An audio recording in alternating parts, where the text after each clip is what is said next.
Now on BBC Two, we hand over to our colleagues on BBC News 24.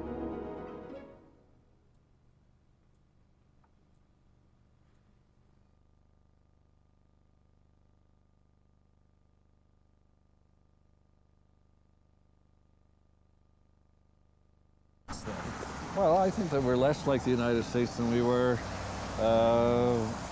20 years ago. I think we would still have, I'm not sure we'd call the Governor General, but we would have a head of state that would probably serve for 5 years. That would, Elections? Well, that would be the argument. The current Governor General is basically appointed by the Prime Minister and the Queen agrees, but I know of no case where the Queen has disagreed. So there would be an argument over how the head of state would be picked. Obviously, the Prime Minister wouldn't want that head of state elected because that might give some political authority to the role. But sooner or later, we would come to some kind of a compromise on that and stick that in the Constitution and have that person instead. The other thing, of course, that separates Canada from the US and from most other countries is the big French heritage. Mm-hmm. You have the sizable French population, the fact that everybody, that all the signs everywhere you see it are in French as well as English. Has the question of separatism gone away, or is it just gone away for the moment? Will it come back? It's on holiday. It's on holiday. At the moment, it is, I guess on holiday is not a bad way of putting it. It has faded from being a major issue, but if we'd been having this conversation 10 years ago, it would have been the major issue. The biggest, yeah. Yes, absolutely. So, yes. and I don't think it will ever go away, but it seems, at the moment at least, and you can see it fading more and more. Again, the population, it's about 25% French speakers. Yes. Most of them live in And Quebec. that's not increasing through immigration, presumably too much, is Not it? very much, not very much. And in the province of Quebec, there are a lot of people coming in, some of whom speak French, some of whom don't, but certainly aren't coming to Quebec to be in an independent Quebec. They're going to stay in Canada. So every time there's a referendum on, there's only been two, that bloc is very solid in wanting to stay in Canada, as are the remaining English-speaking people in Quebec, although their number has declined. When the separatism, when that was bubbling along at its height, there was a fairly big exodus of Anglo speakers out of Quebec. And business too, wasn't it? Yes. I mean, it was quite a bad time.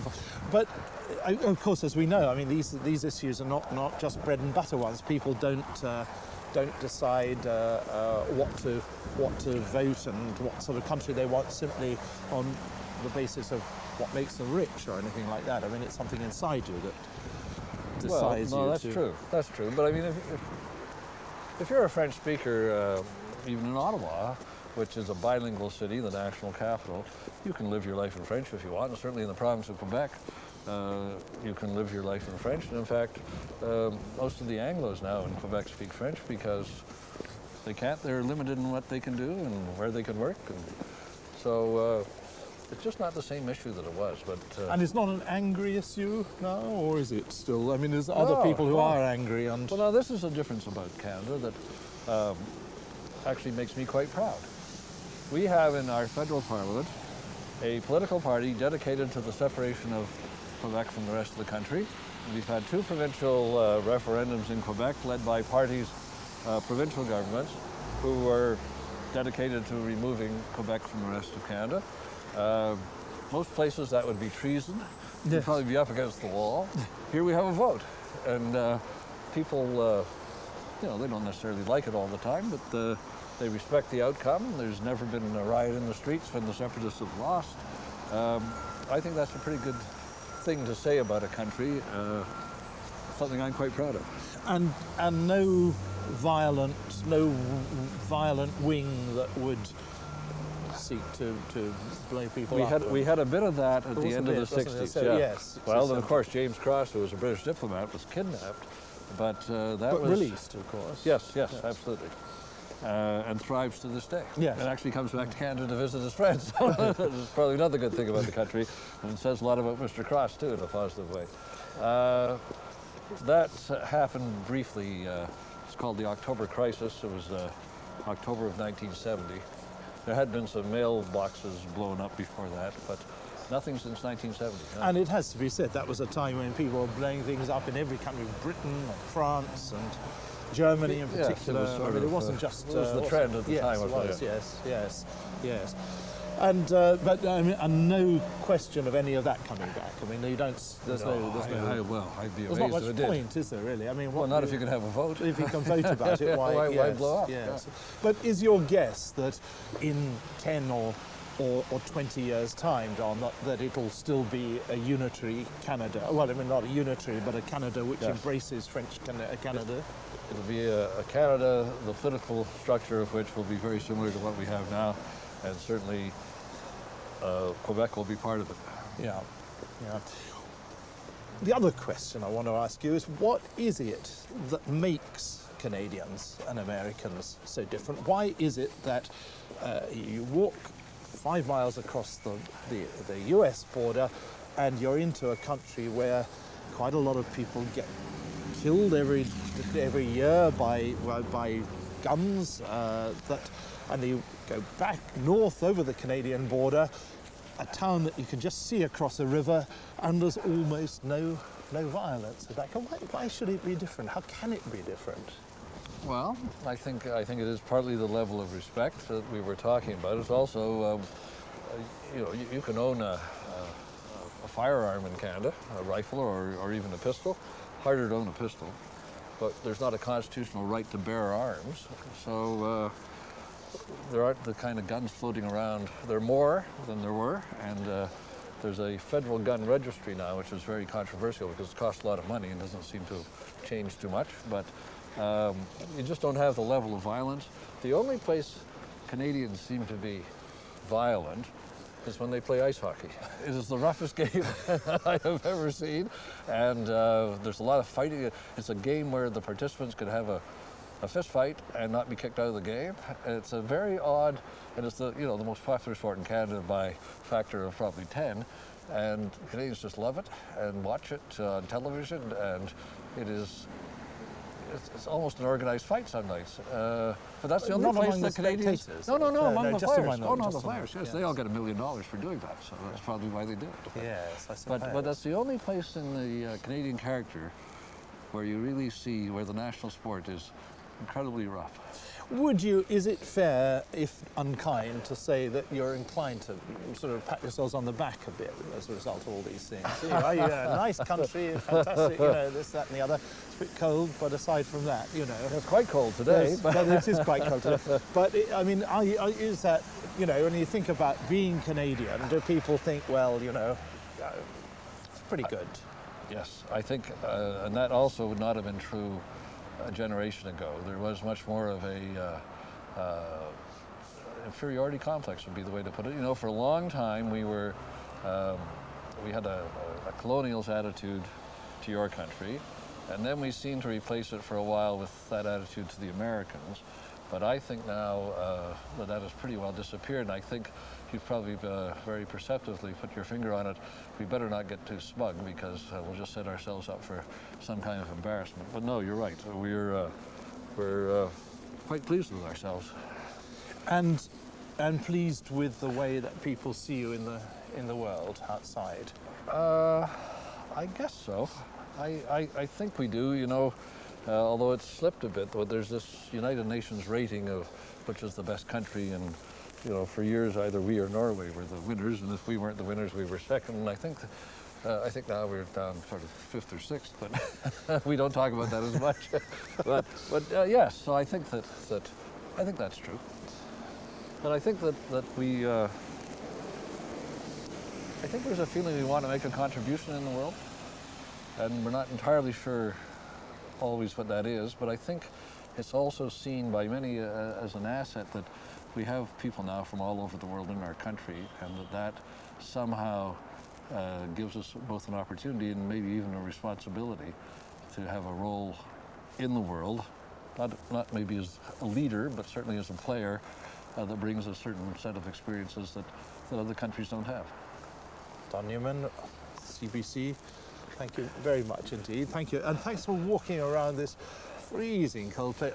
My ears have now, I think, gone and will have to be amputated, and I need a handkerchief with enormous urgency. But thank you very much indeed. John, my pleasure. Thank you. So that's it from Simpson's World in Ottawa, and until we meet again, goodbye.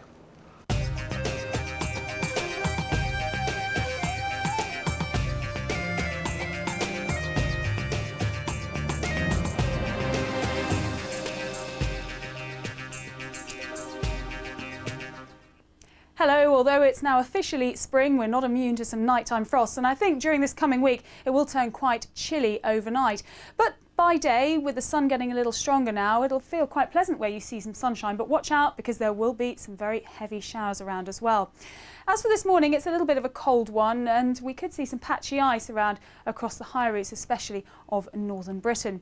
Now, there are also going to be plenty of showers around once again during the day today. I think first thing, easternmost parts will probably get the driest weather with some sunshine too. But watch out because during the afternoon, the showers will develop more widely once again. And where they do come along, they're likely to be quite heavy with some hail and thunder thrown in for good measure. And they'll also be quite wintry as well over the hills of northern and western Britain. The temperatures will probably be affected by the showers and by the wind.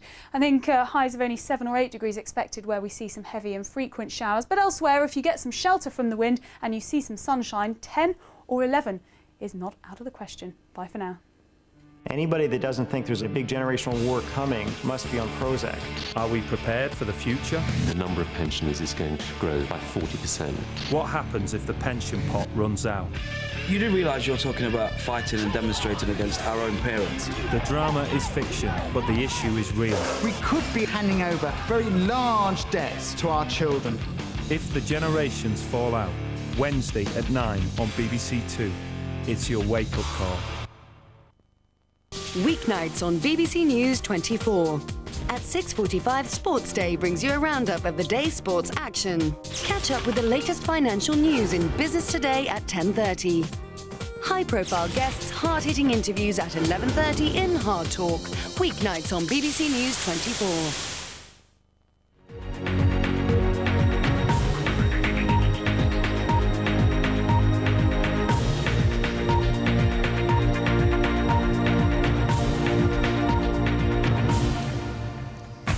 Fierce fighting between rival factions in Afghanistan. More than 50 people reported killed. The violence was sparked by the assassination of a government minister. Responding to the Madrid attacks, EU intelligence chiefs meet to coordinate their actions. Poor results for President Chirac's governing centre-right coalition in French regional elections. And it's a sin racing in Northern Ireland on the Sabbath for the first time.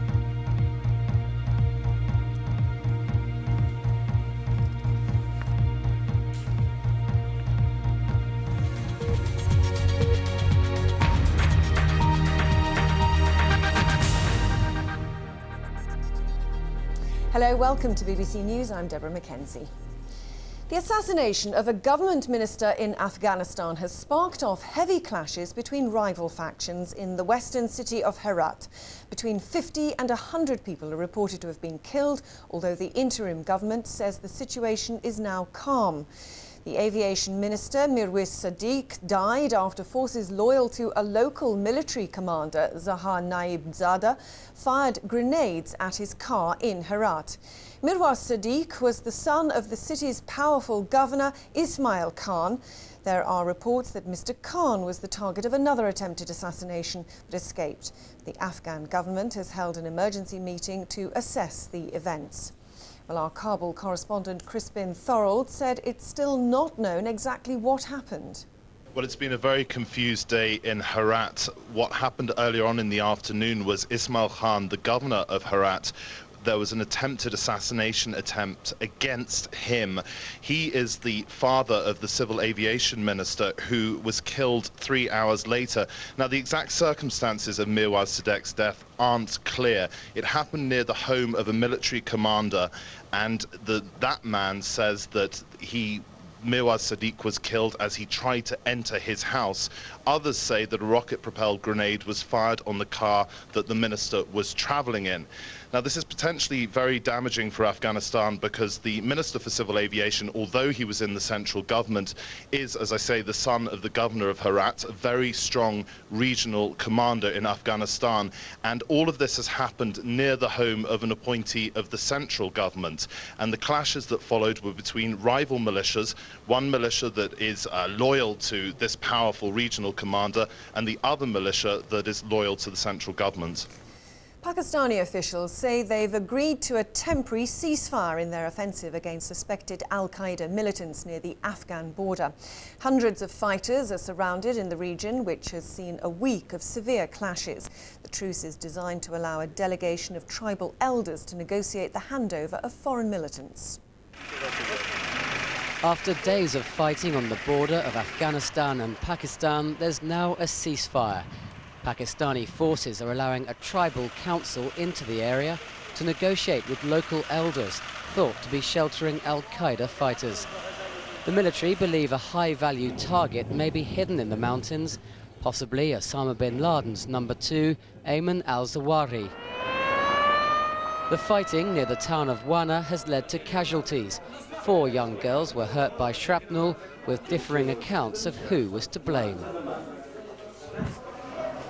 Shops in the town have been shut as locals have been told to leave, resentments growing as they claim innocent people have been targeted. Up to 6,000 Pakistani soldiers have been involved in the campaign. It's the largest launched in this lawless region since the country gave its support to the US-led war on terror. In the past few days, more than 100 suspects have been arrested. The Tribal Council has succeeded in getting a ceasefire, but now has a difficult task. It knows Pakistan won't back down until militants are captured. James Ingham, BBC News. European Union intelligence chiefs are meeting in Madrid on Monday to draw up a coordinated response to the threat of terrorist attacks. Member states have been galvanised into action by the Madrid bombings 11 days ago, which killed over 200 people. Britain's most senior police officer says the bombings should serve as a wake-up call. Daniel Bircher reports. Police are certain the extra security levels in place to deal with the heightened threat of terror have already prevented strikes on the capital.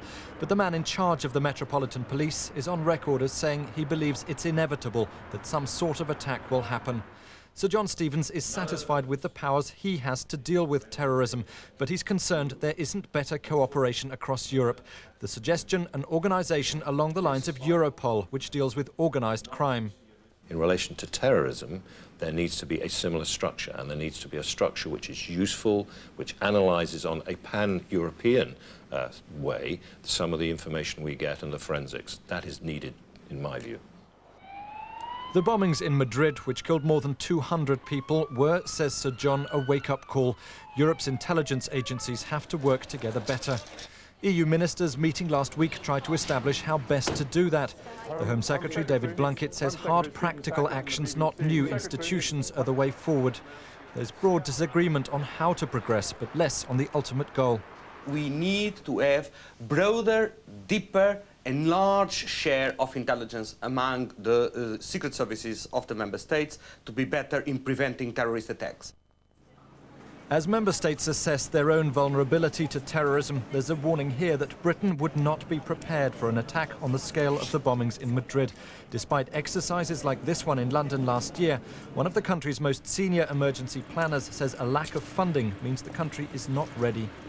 Staff who would be vital to help in the response to an emergency haven't got the equipment that they require, they haven't had sufficient training, and generally there is a lacking of an emergency planning culture in the United Kingdom.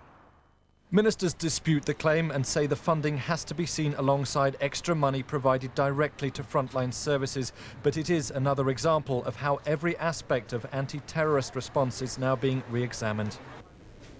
Dan Plesh is a security and defence analyst from Birkbeck College at the University of London and joins me now. Welcome to BBC News. I think many will be surprised that, with the awareness after 9/11 and the resources available, that there hasn't been a more coordinated approach in Europe before now. Well, I think there's much more coordination than meets the eye.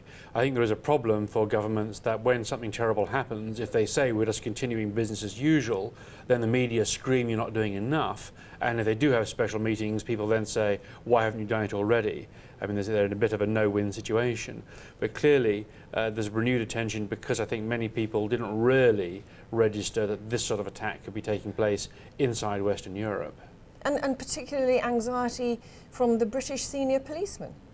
Yes, and clearly that's very welcome, but I think many of his continental colleagues will be less than impressed because they see Britain as a place where people don't have identity cards, don't have to be challenged for their identity by the police, and where, frankly, the British were happy to put up many Islamic extremists for many years when they were a persona non grata in countries like France. So I think that many continentals would see that the Brits as lagging behind, whereas, of course, for domestic consumption, the British always like to show themselves as being at the forefront. Well, you say at the forefront, but I think perhaps many taxpayers in the country will wonder where the resources are going if they're being spent wisely. Because we had, for example, last year, the government putting up huge concrete barricades in front of Parliament, and yet at the weekend, 2 people scaled up Big Ben. Well, I think we have to realise we live in a free society, and so the sort of Hitlerian or Saddam Hussein tactics, it can't be used. And clearly there was a lot of merriment about those too. And I'm sure lots of red faces. And just very quickly, what will happen at the meeting on Monday? Well, I think they'll be looking again at the information, particularly about sleeper groups, people who aren't going out on the streets campaigning or speaking very loudly. But frankly, I think the more underlying problem can be that we actually have to think through how Al-Qaeda and friends might actually win this war. In the days of the Soviet Union and that sort of threat, we are always being given worst-case scenarios. What I'm deeply troubled by is that we keep hearing how terrible it is, but never the actual thinking through of how actually they could come out on top. OK, on that sombre note, we'll have to end it. Dan Plesh, many thanks for joining us. Britain has closed its embassy building in the Algerian capital Algiers because of fears of an attack. The deputy head of mission said the decision followed a global review of security after the British consulate in Istanbul was bombed last November. Staff have been moved to a hotel for safety. Spain's new socialist prime minister has refused to comment on an apparent offer of dialogue from the Basque separatist group ETA. The move follows the Madrid bombings, which were originally blamed on ETA, but have now been linked to Al-Qaeda. Meanwhile, hundreds of mainly North African immigrants have attended a rally in Spain to show solidarity with those killed. In Germany, the governing Social Democrat Party has elected Franz Müntefering to succeed Gerhard Schröder as party leader. Mr. Müntefering is a close aide of Chancellor Schröder, who announced last month he was stepping down as party chief in response to growing dissent. The move will not affect his position as Chancellor. And Pope John Paul II has presided over the beatification ceremony in Rome of an Italian priest, a Sicilian nun, and 2 Spanish nuns who died in the 20th century. Beatification is the last formal step before sainthood, and the service raised the number of Catholics upon whom the 83-year-old pontiff has bestowed the honour to 1,324. Police in Sweden have clashed with pro-Palestinian demonstrators in the capital, Stockholm. More than 80 people are reported to have been arrested. Protesters had gathered outside a building where a Jewish organisation was hosting an Israeli festival. They also smashed the windows of an Israeli tourist agency. Pitched battle on the streets of Stockholm. The violence began after a group of protesters gathered outside a restaurant where a yearly festival in support of Israel was taking place. Demonstrators shouting pro-Palestinian slogans attacked police with sticks, paint bombs and slingshots. It is completely unacceptable that they arrived with only one purpose, to destroy and hurt other people. Police reinforcements succeeded in driving the protesters away from the restaurant, but small groups gathered elsewhere. The Israeli tourist office was attacked and damaged, but no injuries were reported. Raphael Jezeram, BBC News. Results from the first round of regional elections in France show President Chirac's centre-right coalition has done badly, gaining less than 35% of the vote.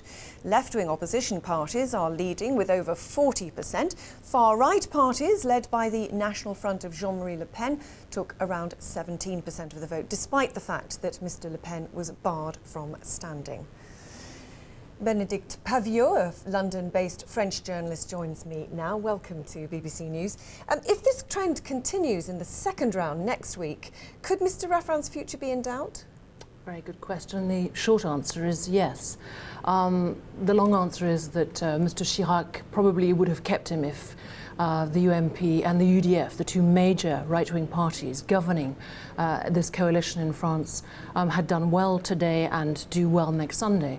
But this looks highly unlikely. And though the socialists aren't crying victory this evening, they're being rather sort of confident, and it could be that we would have quite a major showing for the socialists and the Green Party next week. And I would then predict that Monday or Tuesday we would have possibly a resignation from the French Prime Minister Jean-Pierre Raffarin, and then a new Prime Minister, and chosen by the French President Jacques Chirac. Who would he be likely to choose? Well, if I had a crystal ball, Deborah, I would maybe say, well, look, I'll tell you this, is that François Bayrou, who's the head of one of these two parties, the UDF, that has scored rather well this evening, will be doing an awful lot of horse trading tomorrow morning. He's said that they would be meeting with Mr. Chirac's party, and they will be doing a lot of intense negotiations. Whether he would be the person that Jacques Chirac, he would really have to bite his tongue, the French president, to choose such a man, but he is going to have to reckon with him. Would they then press on with these rather unpopular reforms? Well, again, it's interesting because the Prime Minister, though they have done badly in this first round, said, I have heard the message of the French people across the land, and I will take them into account. But no substantiation and no backing down, certainly, of those reforms, plans of these reforms for pensions and health care. But then a French Prime Minister, any Prime Minister who would do this between two rounds of elections would be perceived as weak. I think the French people will continue probably next week to punish, it's a vote sanction in French, a punishment vote for this midterm election. After all, the French people only go to vote again either in June for the European elections, and then again they've got to wait till 2007, in fact, before they can have national and presidential elections. So this is their big chance to say we're not happy with high rising unemployment and all these reforms. We don't want them. OK, Bénédicte Paviot, many thanks for joining us. Pleasure. Thank you. Now the headlines here on BBC News. There's been fierce fighting between rival factions in Afghanistan. More than 50 people are reported killed. The violence was sparked by the assassination of a government minister. EU intelligence chiefs are to meet to coordinate their response to the Madrid attacks. And President Chirac's governing centre-right coalition has fared badly in French regional elections. Taiwan's opposition Nationalist Party launches a challenge in the High Court against the result of the presidential election. Opposition supporters have ignored demands by the police to end their demonstration outside the presidential palace in the capital, Taipei. The opposition is demanding a recount after President Chen Shui-bian won a small majority of around 30,000 votes. Our correspondent Chris Hogg is in the Taiwanese capital, Taipei. Can you tell us what the latest is? Yes, it's not clear exactly what the timetable for this legal challenge will be. What we know is that it could happen as early as Monday. Now, the courts opened about an hour ago here, and what's going on at the moment is intense negotiations, if you like, over exactly how this legal challenge will be conducted. What the High Court has got to decide is basically which judge will hear this, and it is possible, legal sources tell us, that it may not even be a High Court judge. One of the decisions they have to make is whether this should be held by, this should be decided by lots of district courts throughout Taiwan, or whether it should be all rolled into one, if you like, and it should be one judge in the High Court that makes this decision. This must be unprecedented, surely. Well, it is. I mean, to a certain extent it is. It's unprecedented if it goes ahead. I have to say this call for a recount has happened before. It happened 4 years ago. The difference was that the margin of victory 4 years ago was 10 times what it is today. This tiny margin of error, this tiny margin of victory, just 30,000 votes, which was the difference between Chen Shui-bian and Lian Chan, his opponent, is what's at issue here, because there were so many of these spoiled ballots. Now, late on Sunday, we had a bit more of an explanation from the government about why there might be so many spoiled ballots. They said that they tightened up the rules this time round, and that's why something like 330 ballot papers were rejected. That explanation is not good enough for the opposition, which is why they are launching these legal challenges. And what's been the reaction from China? China has been celebrating, if you like, the failure of Chen Shui-bian's referendum. We saw an official comment over the weekend from the government there saying that that just shows that any attempt to split the motherland will fail. Now, the form of words they're using is that the office that deals with Taiwanese affairs, is closely monitoring the situation. And I think there can be little doubt that at the moment, though, China probably sees this as more of an internal crisis for Taiwan rather than a crisis for relations across the Taiwan Strait. Okay, Chris Hogg in the Taiwanese capital, many thanks for joining us. Now, Malaysia's ruling coalition party has been returned to power in a landslide victory in the country's general election. With almost all the results declared, the National Front coalition of the Prime Minister, Abdullah Badawi, has won around 90% of the seats in Parliament. It's the first general election since veteran leader Mahathir Mohamad stepped down last October. In Kosovo, thousands of people have attended the funeral of 2 Albanian boys whose deaths led to days of ethnic violence between Albanians and Serbs. The children were buried in their home village of Chabra in northern Kosovo. NATO troops turned out in force to make sure the ceremony passed off peacefully. Our correspondent Johnny Diamond was there. Paying their last respects. Many wept as they said goodbye to 2 boys from their village. A third boy's body has not been found. They were 12 and 13 years old. Their deaths sparked the worst violence Kosovo has seen since the war 5 years ago, and their funeral could have inflamed the province once again. Slowly, the mourners made their way to the village's cemetery. Many Kosovans were stunned by last week's violence. The voices of those who want an end to it are now being heard. Your dignified stand, the Prime Minister told the boys' parents, makes us proud. With your example, with your generosity, you have set an example for all Kosovans to show at this very difficult time. This was not the mass demonstration that some had feared, but thousands came to mourn the youngsters' deaths. Despite the request that only friends and relatives should come to the funeral today, many more have attended. The boys are being buried here, but the hatred which led to their deaths and that of so many others remains. The boys' village is Albanian. It's overlooked by a Serbian village. All day, its residents watched as the funeral progressed. The 2 communities barely interact. Many do not know the other's language. In between the 2, NATO troops. They put on a show of force for miles around. They weren't going to allow trouble to develop. Today, it worked, but the high profile will have to remain for some time, whilst passions cool. Johnny Diamond, BBC News, Kosovo. 2 Palestinians have been shot and killed by Israeli troops near a border crossing in the Gaza Strip. Israeli military sources say they were militants. Earlier, Israeli troops were reported to have killed 6 Palestinians in the Gaza Strip and injured 9 others in an intense exchange of gunfire. In the streets of a squalid town in Gaza, a familiar confrontation.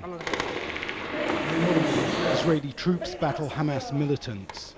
But among the dead and wounded are civilians too. Hamas has vowed revenge, but Israel says its action was justified.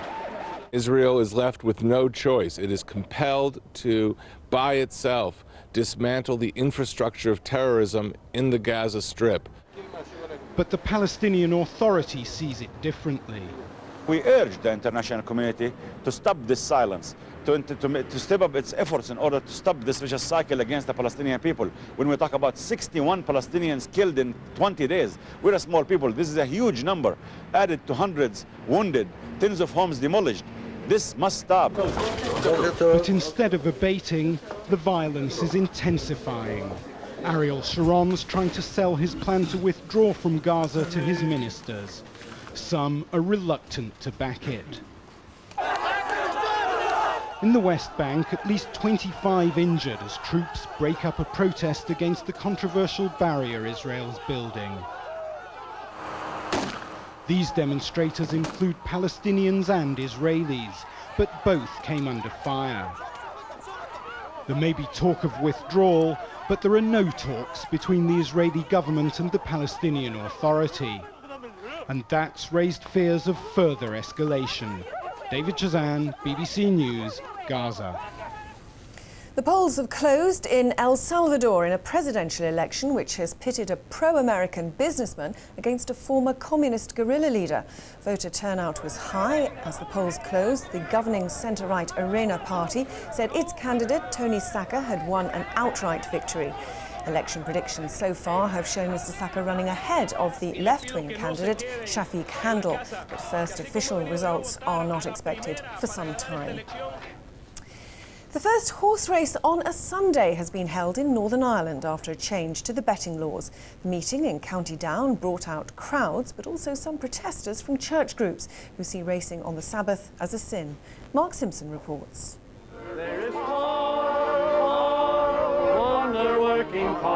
Welcome to Sunday racing in Northern Ireland. But this is a group of protesters, not punters. They're from the Reverend Ian Paisley's Free Presbyterian Church. But the racegoers gave as good as they got. It's our right to go. I'm not stopping you. You stand here like fools. We're You're not lost stopping souls. No, you're the lost souls. No, you're lost. Oh, no. What is taking place today is sinful. It is something that is against God's word. And what is taking place today is business. 6 to 4 Millie, 6 to 4 the Veil. This is a little bit of history, but in the Irish Republic, they've been horse racing on Sundays for years. So what this is all about today is Northern Ireland trying to catch up. A crowd of 4,000 came to see it. By Northern Ireland's sporting standards, that's big. The reality is, of course, that the future of Sunday racing will be decided by market forces, not biblical law. Mark Simpson, BBC News, Downpatrick. Sure, now you might have thought that St. Patrick's Day celebrations were well and truly over, but not in Russia. 4 days after the actual day, hundreds of people celebrated in Moscow. The event attracted Moscow-based Irishmen and employees of Irish companies, as well as ordinary Russians who are fans of Irish culture. And our top stories again. The assassination of a government minister in Afghanistan has sparked off heavy clashes between rival factions in the western city of Herat. Up to 100 people are reported to have been killed. And EU intelligence chiefs are meeting in Madrid on Monday to draw up a coordinated response to the threat of terrorist attacks in the wake of the Madrid bombings. BBC News.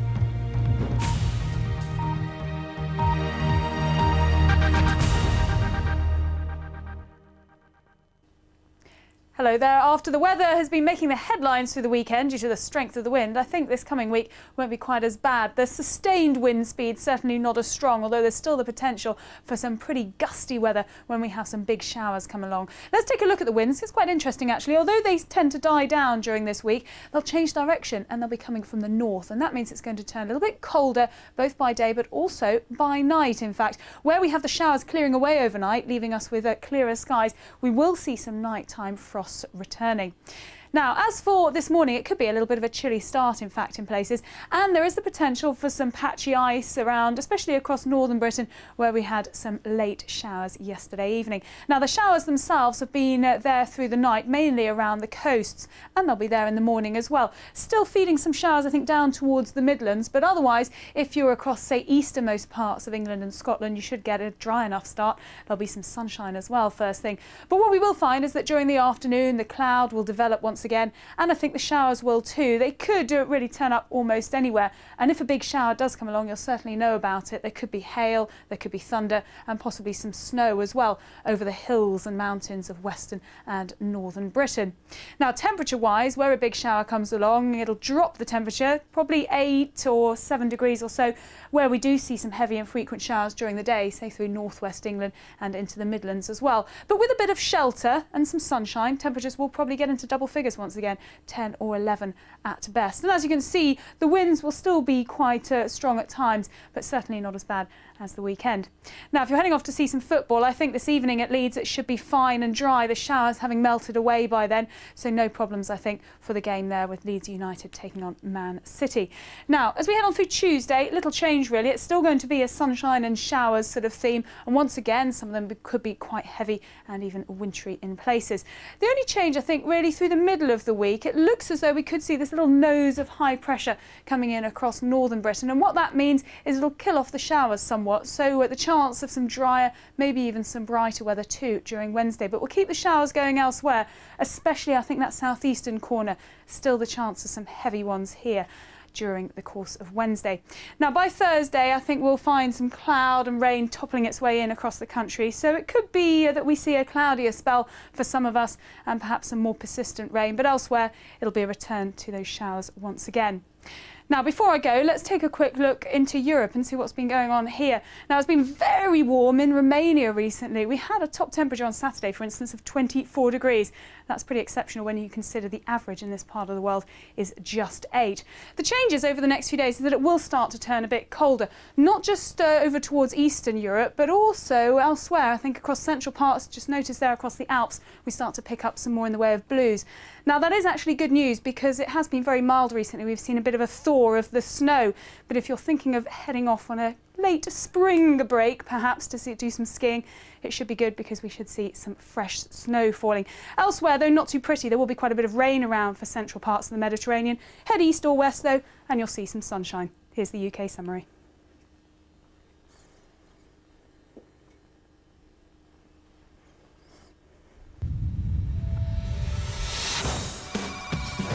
I'm here, so if something happens quickly, then I can be there far quicker than anybody else. I know the First Minister, I know the groundsman at the Millennium Stadium. Being a Welsh-speaking correspondent, I've got a real advantage over people from the outside, and therefore BBC News 24 viewers know they can trust what I've got to say. With over 100 correspondents based around the UK. If it happens here. BBC News 24.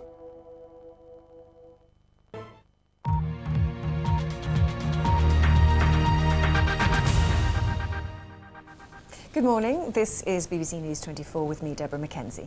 In a moment, click online, but first at 1:30, a summary of the main news. Britain's most senior policeman says too little is being done with the European Union to combat terrorism. The Metropolitan Police Commissioner, Sir John Stevens, says the Madrid bombings are a wake-up call and is calling for greater cooperation across Europe in the fight against terrorism. It's emerged that senior political and intelligence figures met to talk about the security of Parliament just days before 2 anti-war protesters managed to climb up Big Ben. The meeting, which included the head of MI5 and Peter Hain, the leader of the Commons, was called to plan a security review of Parliament. Mr Hain's now demanded an urgent report into what went wrong. Over the job 8 months ago about security in the Commons and have met the Director General of MI5 on a number of occasions, as has the Speaker. Indeed, only last week we had a detailed planning meeting to have a proper security review to make sure that we are absolutely certain that the House can be properly protected. The British Embassy building in Algiers has been closed because of security fears. It follows a global review of security after the bombing of the British consulate in Istanbul last November. The Foreign Office has said embassy staff will work from a hotel in Algiers. Intense fighting in Afghanistan has resulted in heavy casualties. Reports suggest up to 100 people have been killed. The clashes follow the killing of the country's aviation minister, Mirwais Sadiq, in the city of Herat. There are also reports that his father, the city's governor, Ismail Khan, was the target of another assassination attack, but he escaped. Charles Kennedy has told the Liberal Democrats' spring conference that his party stands for honest politics. Despite speculation about his health, Mr. Kennedy delivered his speech with the message that politics had to be about trust. He said his party offered fresh ideas at a time when the public wanted change. Funerals have taken place of 2 ethnic Albanian boys whose deaths are said to have triggered violence in Kosovo this week. NATO troops turned out in force to make sure the funerals passed off peacefully. The boys drowned near the ethnically divided town of Mitrovica on Tuesday after reportedly being chased by Serbs. Up to 30 people died in the violence. Results from first-round regional elections in France suggest a setback for President Chirac's centre-right government. The party gained less than 35% of the vote, compared with more than 40% for left-wing opposition parties. The elections are the first chance the public has had to express discontent over plans to reform healthcare and pensions. Don't forget, you can keep up to date with the headlines, the weather and the sport through our interactive service. Press the red button and follow the on-screen instructions. Now on BBC News 24, it's time for Click Online.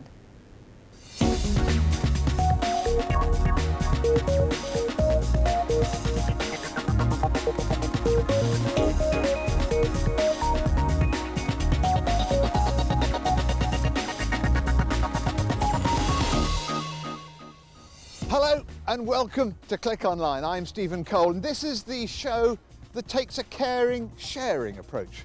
And especially this week, as we investigate whether or not the file sharing frenzy of recent years is set to continue.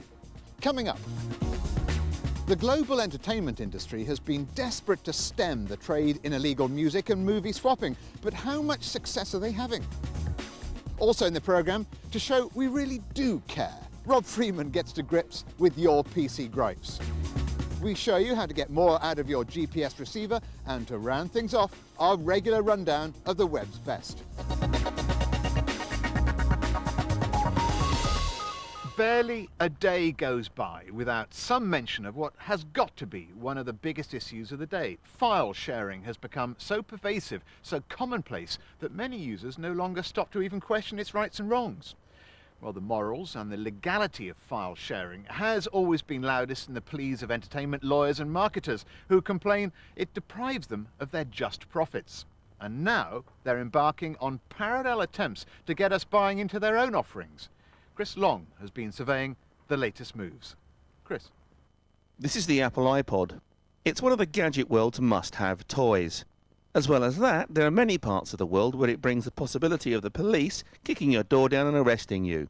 This roller coaster device and its millions of lookalikes is built on one single technology: file sharing. Oh sure, you had a shed load of other technologies playing a role, but the success of the iPod and its ilk is down to the ability to share, via the web, borrowed music. It started with the PC and sort of spread out from there. File sharing in one way or another has been going on for 10, 20 years or so. For the first time, people hooked up modems to telephone lines and their personal computers and found they could share files. The big break in file sharing happened when Napster kicked off 3 or 4 years ago, when they invented a way to advertise what files you had and then make the connection so you could pick and choose from thousands or millions of files.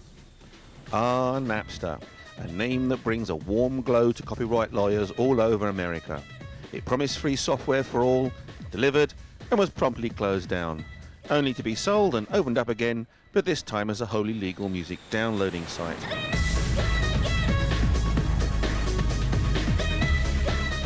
I was a freshman at Northeastern University, which is in Boston, studying computer science, and I looked at Napster as a way to try and learn more about computer science, more about programming, kind of explore some things that were interesting to me.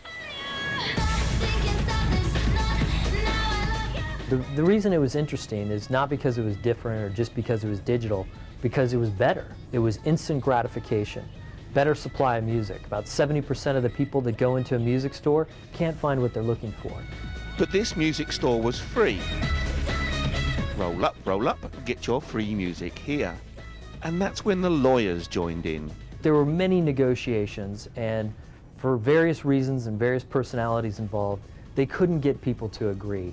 And as a result, massive lawsuits, massive legal expenses, and I don't think anybody expected that it would all be shut down.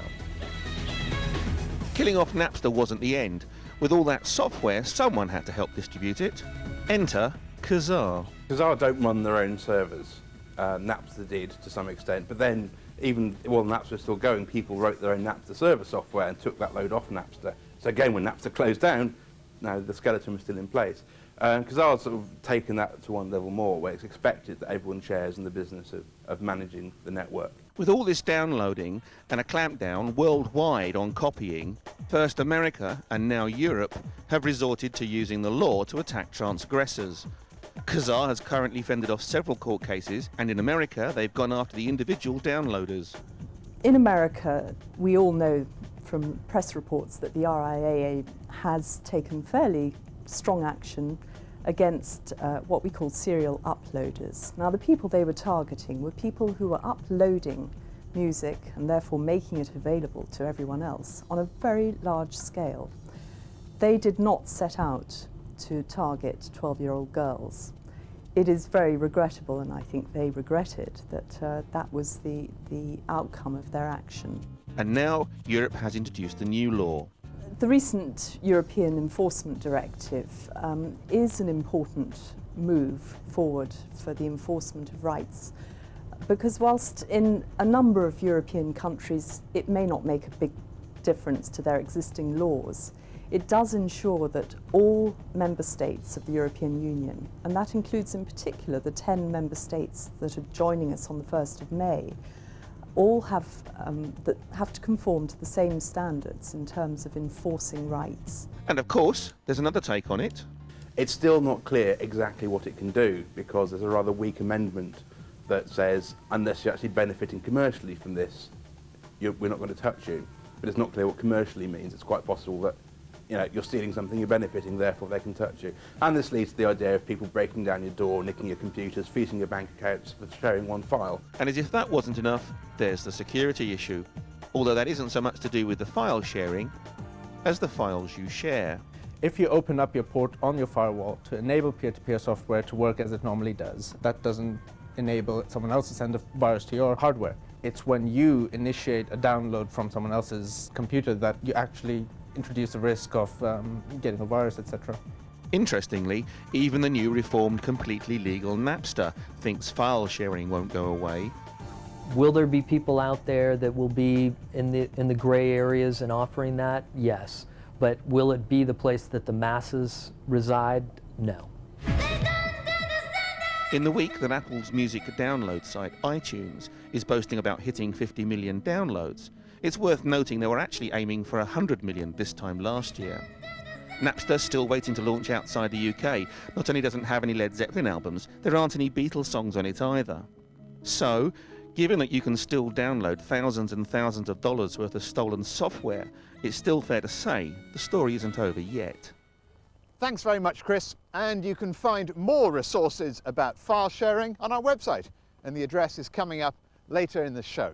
Time now, though, to check out some of the technology stories behind the headlines this week. Intel is rumoured to be changing the way it markets its chips. From this summer, it will apparently be ditching the pure speed benchmark in favour of model numbers, which would emphasise broader overall performance. Sounds very similar to the move made by rivals AMD a couple of years back. Chinese broadband take-up is booming. Last year, China became a world leader in DSL subscribers. There are now more than 19 million, a five-fold increase over the previous year. The reason? Apparently online gaming. And finally, US cable company Comcast is threatening to disconnect customers whose infected PCs are being used to relay spam messages. Up to a third of all spam is thought to be emitted from so-called zombie PCs, which have been hijacked with Trojan horses and worms. The practice can wreak havoc with the operations of ISPs. Comcast has sent warning letters to customers telling them to disinfect their computers or face the chop. Now, you wouldn't believe just how many of your emails every week are simply a cry out for help. Not suggestions on what you'd like to see in the show, not incisive opinions on tech issues, which we love, by the way, but pure and simple questions about computers and technology. So here to guide you through that veritable maze of computing and all its conundrums, here's Rob Freeman. Thanks, Stephen. Hello. How many of you have trouble remembering your password? Do you just make it something really simple so you don't forget it? A common password to use is simply the word password. But maybe you use numbers instead, in which case your password is probably your birth date, or maybe just 1, 2, 3. Perhaps you want to be extra secure, so you make it a bit longer. 1, 2, 3, 4, 5, 6. One of the most common passwords is Manchester United. Now look at this stern expression. You know what's coming next, don't you? That's right. You shouldn't use any of those as passwords. They're all too easily guessed by someone else. And if someone else guesses them, then your private information can be stolen. Is it necessary, asks Harish Sharma in India, to have different usernames and passwords for different sites? Yes, absolutely. And you would be amazed the number of people who don't. Mainly because the more unique passwords you have, the more you have to remember. But if you have the same password for everywhere and someone finds out what it is, then all your information's at risk. But here's something you may want to try to make it easy to remember and still have a different password for every site. Think of a word. I'm going to use the word koala as the example here. Now this is your common word, and you make passwords up by adding additional letters to the beginning and the end of your common word, and the other letters are associated with the website that you're visiting. So if I'm at the Click Online website, for example, that might be Click Koala Online, or maybe even BBC Koala Click. You see?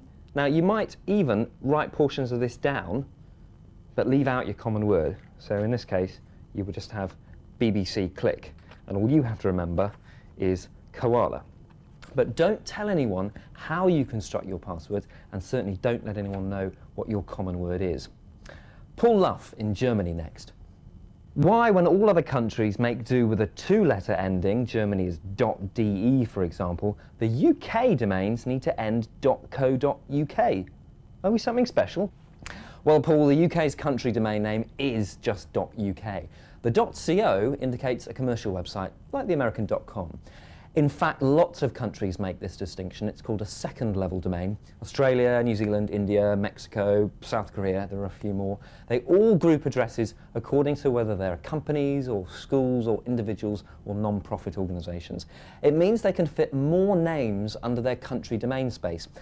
For example, geography.co.uk might be the name of a commercial map company, whilst geography.org.uk takes you to the Geographical Association.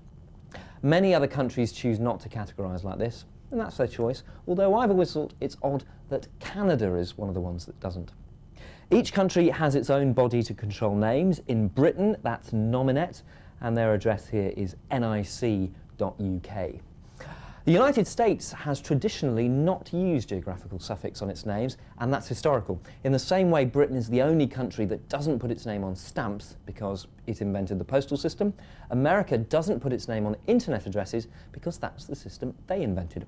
Now that may change gradually as names run out, and there is already a .us domain which is available to use. A couple of internet sites coming up if you want to know more. The first is ICANN at icann.org/general. ICANN coordinates between all the countries who share the internet to assign names and prevent clashes. Secondly, there's domains.dan.info, one of the best sites I've seen on the internet for explaining how all these names are organised, with some more information on the .us names, how they work and how to get one. They're usually cheaper than the .coms, incidentally. There are some hints on how to get the best name for you, and my favourite section is a hall of shame for ways in which the naming system has been misused. That section is particularly geeky, but that's why I like it. More from me next time. Keep clicking. Stephen. Thanks, Rob. Coming up, a matter of degrees, the GPS project taking snapshots of our world. and, as always, our weekly wander through the best of the web. So don't go away.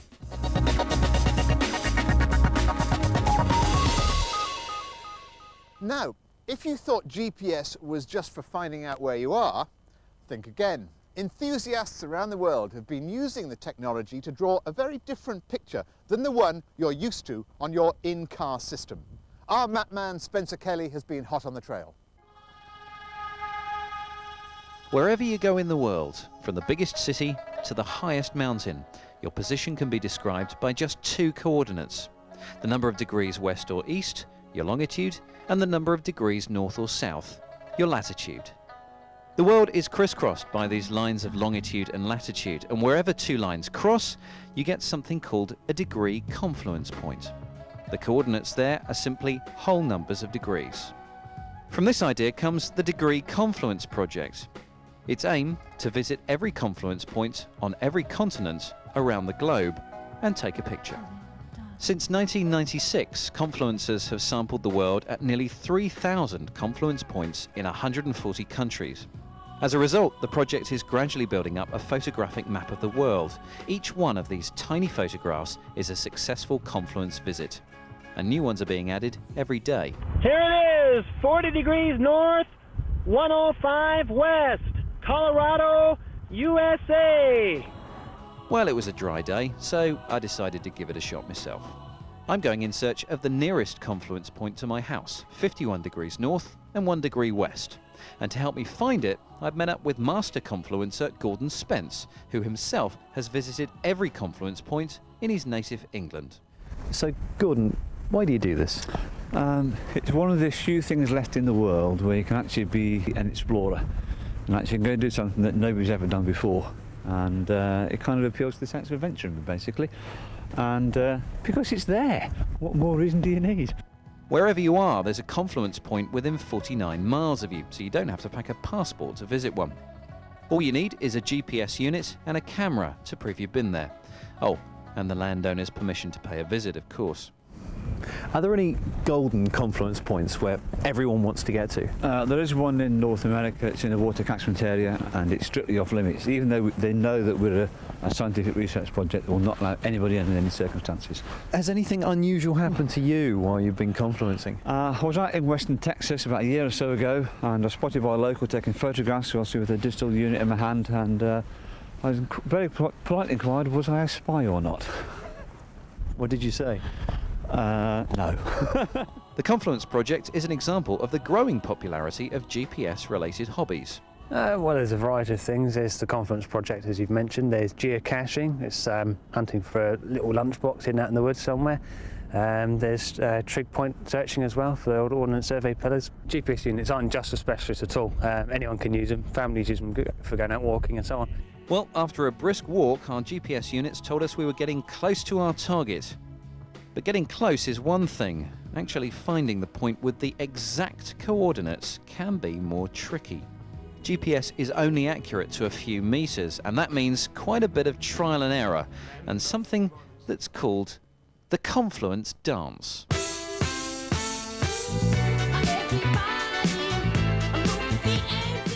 But finally, if you're lucky and the wind's blowing in the right direction, you'll hit the spot and get your photo. Well, I've made it 51 degrees north and 1 degree west exactly. And I get the feeling I'm not alone. Of the 64,000 confluence points on the planet, 16,000 are on or near land, although most are as yet unrecorded. As a regular sampling of the world, confluence points completely miss large cities like London or New York, illustrating just how little of the world is actually built on. Most points are simply out in the open. And as the incomplete map demonstrates, with 13,000 land points still to be visited, there's plenty of opportunity to get out there and be a pioneer. Two things strike me about the Degree Confluence Project. Firstly, it encourages people to learn about GPS and then get out and use it to explore. And secondly, for people who can't travel, well, they get to see the world through photographs, not just through some map, but through photographs of what's actually there. And as geography lessons go, well, I've had worse.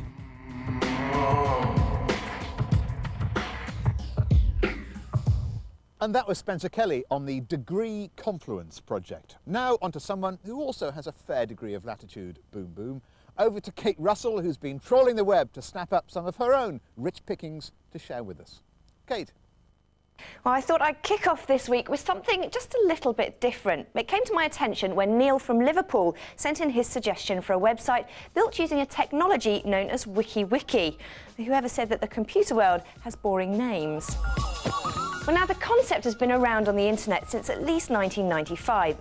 It's basically a web page architecture that allows anyone to edit any part of any page, and it can be edited without restrictions and completely anonymously. It's a strange concept to get your head around, so probably the best thing to do is make your way to the WikiWiki sandbox and just have a play around for yourself. And you can see from this page that people have just entered random thoughts and ideas to see if it works. Try it for yourself. Scroll down to the bottom of the page, click Edit Text, and then add your own words, or delete or change something already written there if you like. Obviously, as with all public access areas of the internet, it is open to abuse. But don't forget, if you see anything like that, you can rectify it. Just click Edit at the bottom of the page and put the author right. Well, I guess you'll just have to make your own mind up on that one. Many of the WikiWiki pages that are on the web just look messy and confusing to the untrained eye. But one excellent example of a really well-maintained WikiWiki website is this, Wikipedia. Wikipedia is a free encyclopedia created entirely by its users. It's been going since January 2001 and now has over 200,000 pages of content. With such a vast collection of facts to its name, this site really does need moderation and has administrators in place to protect certain key pages from unauthorized editing. The front page displays the latest news stories and a featured article. But if you're looking for facts, type your query in the search box and click Go. Words with additional data behind them appear as underlined links, allowing you to follow a seemingly endless chain of information.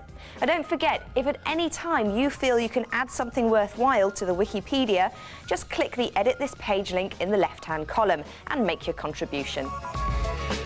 Well, this next site sent in to us at clickonline@bbc.co.uk was put together by an Australian school teacher called Malcolm Farnsworth and is another fine example of a hugely enlightening personal website. Watergate.info, as the name would suggest, is all about the complex web of political scandals surrounding the Nixon administration between 1972 and 1974. It's a must-read for anyone who wants to know more about American politics from that era, and I'm sure that students of politics will find the plain, no-nonsense approach to the facts a really useful tool for their studies. Even if you're not studying the subject, it makes a fascinating read. And as a politics teacher, Malcolm's straightforward presentation of the information that's available today is really easy to digest. The site covers everything from a general overview and contrasting analysis summaries to a transcript of the famous smoking gun tapes, the recorded conversation in the Oval Office between President Nixon and his Chief of Staff. Well, I hope you've enjoyed our trip through the weird and wonderful world of the web.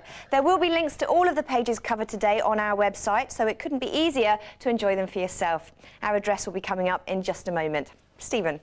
Well, as you probably guessed, Kate's trawl through the web is where we have to leave it for this week. Remember, our website is at hand for everything featured in the show and a lot more besides. You can find our link at the BBC News Technology website at bbc.co.uk/news/technology. But don't remain passive, email us too. You can do it from the site, where there are also details how to send in video or audio clips of your comments and questions, and you can get a few seconds of televisual glory.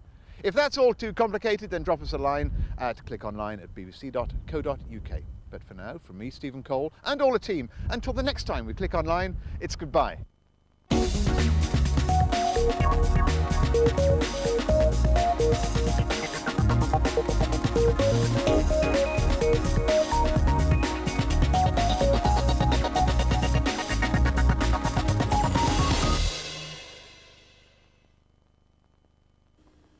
Hello there. Let's start with the good news. It's not going to be quite as windy this coming week as it was through the weekend. Mind you, there's still the potential for some pretty strong gusts around where the showers come through. But let's take a look at the winds. It's quite interesting, really, because although they'll be dying down somewhat, they'll be changing direction and they'll be coming from the north, and that means it will be turning a little bit colder, not just by day, but probably also by night as well. Where we do see some clear skies overnight, we will see some frosty ones returning.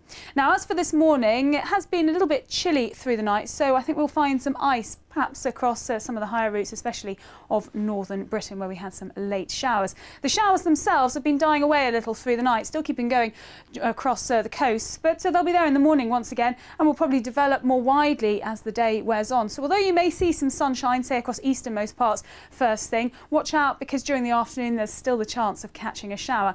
And those showers, when they do come along, are likely to be quite heavy. So I'm thinking hail, thunder and possibly some snow as well over the hills of northern and western Britain. Now, it's not going to be quite as windy, of course, as it has been, but still quite brisk out there, and where a big shower comes along, you'll certainly know about it and feel probably quite chilly. But otherwise, with some sunshine, 10 or 11 degrees will be our top temperature. Now, if you're heading off to see some football, I think the showers will be melting away during the evening, so at Leeds it'll probably be fine and dry by the time we get to kick-off at 8 o'clock. As for Tuesday, well, it's more of the same. Once again, it's going to be a day of sunshine and showers, and where the showers come along, once again, they'll be quite heavy with some hail and thunder. But you'll notice the temperatures probably just starting to creep down a little, 9 or 10 degrees at the very best. Now, as we head on through Wednesday, there may be a little subtle change for some of us because of this area of high pressure just nosing its way in across northernmost parts of Britain. And what that should do is just start to kill off the showers somewhat. So it's really going to be northern areas, I think, on Wednesday that get away with some of the driest weather. There will be some sunshine, I think, but there's likely to be more clouds spreading in from the north during the day. The showers themselves, they will still be there, especially in the southeast. That's where we could see some quite heavy ones, once again with some hail too. Now, by Thursday, once again, it'll turn more unsettled for many of us. That cloud from the north just moving its way down, so perhaps a cloudier, more prolonged spell of rain for some of us during the day. Otherwise, it's once again a case of sunshine and showers. Here it is in summary.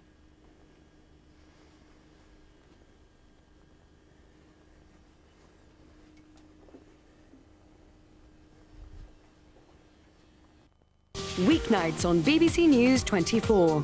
At 6:45, Sports Day brings you a roundup of the day's sports action. Catch up with the latest financial news in Business Today at 10:30. High-profile guests, hard-hitting interviews at 11:30 in Hard Talk. Weeknights on BBC News 24. There comes a point when you have to say to yourself, what is important to me? And it's not just Wimbledon. There's the Olympics this year, the National, the Open, FA Cup, Six Nations, Euro 2004. And squash.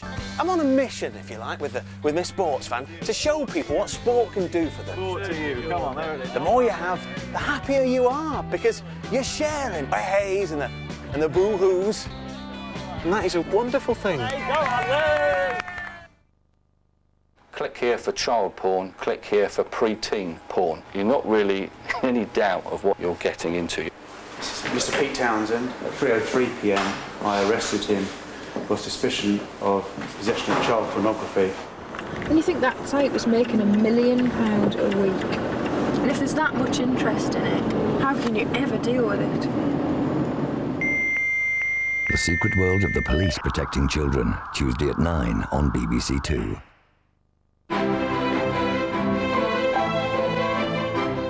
A warm welcome to BBC Learning Zone here on BBC Two.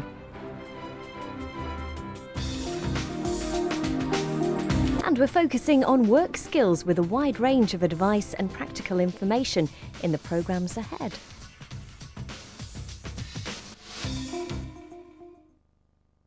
Wise It Works online in an hour, getting web-wise for business with Internet Basics.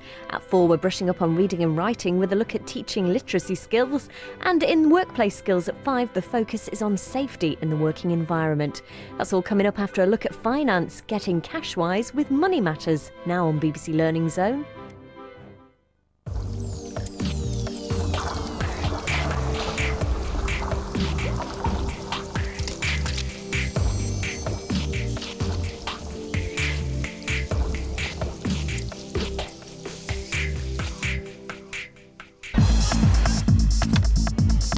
There are 58 million credit cards out there. itching to get swiped. And young people seem desperate to get in on the action. Those of you who've got credit cards, how easy was it for you to get those cards? HSBC. The nation's £50 billion of credit card debt is getting bigger and growing younger by the day.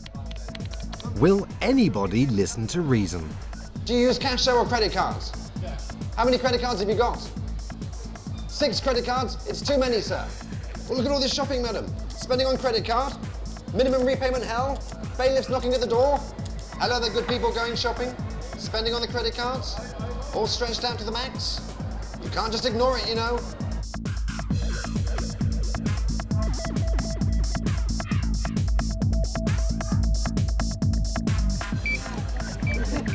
There's a scary side to landing a steady job.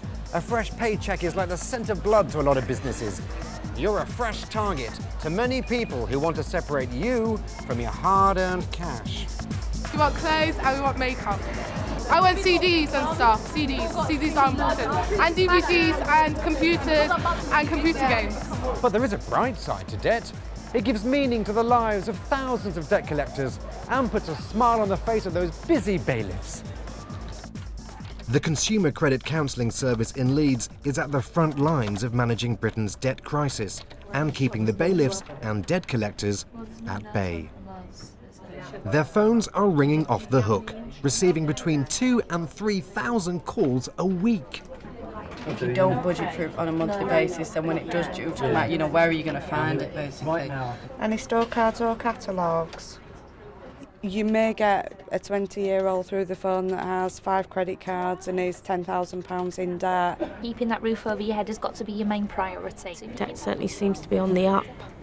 Young people could be more at risk of getting into more severe debt because, they are targeted quite greatly. Getting into debt appears to have become an inescapable rite of passage. Well, I left school at 16. I started work in a factory packing frozen food.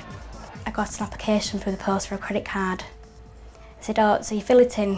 So I filled it in, lied about my salary, lied about my age, and I already said I had store cards, which I didn't have by then, to make me look good. So they rang me up on the mobile, which I was surprised, and ran through the application, which processed it and accepted me there and then. I was only 17, for a £250 limit. When you're shopping, you just swipe it on, you feel all grown up. For many young people, store cards can be the first taste of high-cost credit, with interest rates averaging 27%. So you owe the most? Yeah, pretty much. Can I ask how much it is you owe? £500. No. Whisper in my ear. Go on, whisper in my ear. I won't tell a soul. Not £250 like pounds. I don't care, I'll tell everyone. £250? Yes, £250. And store cards may open the gates to more credit and more debt. I got the urge to spend more.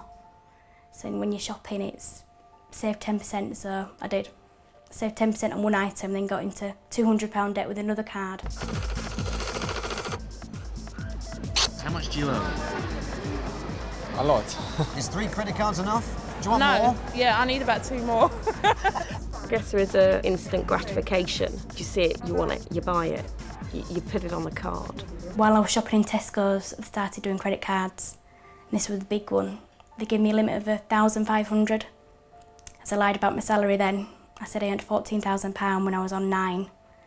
And then they upped that one when I phoned them up. I went, I needed some more money. They upped it by another £1,000, no questions asked. Once you've got the plastic, it's a new world out there. And when all the credit card bills start arriving in the mail, you may be tempted to cope by making minimum payments only. But be warned, penalties and interest charges keep your bank or credit card company smiling. So do you just pay off the minimum payment each month? Yeah. So you're kind of in that minimum payment hell. And every time you do that, you're making the banks even richer. Does that bother you? What shall I do? Because I'm using the card. I have to pay that.